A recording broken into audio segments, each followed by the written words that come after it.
Hi, I'm Jeff Weber with the second installment in a series of videos answering some of our most frequently asked questions.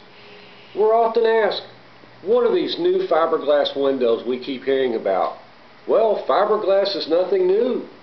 Fiberglass was developed in the 1930s, patented in the 1940s. The first door was created in 1956, and use in windows over 25 years ago.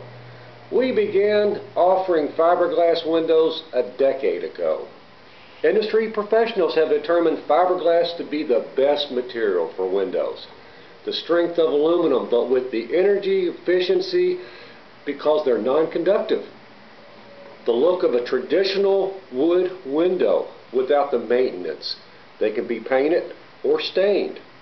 Fiberglass is a thermoset material, unlike vinyl, which is a thermoplastic, meaning fiberglass retains their new out-of-the-box trueness without the warping and twisting that makes vinyl windows leak air in just a few years with the changing temperatures. Fiberglass has the longest life expectancy over all other materials. Being made of glass, it works as a cohesive system without the frames and the glass fighting one another due to the difference in the expansion and contraction rate of the materials. If all windows today were fiberglass, there'd be no window replacement companies. I'm Jeff Weber of Weber Windows. Thanks for watching our video.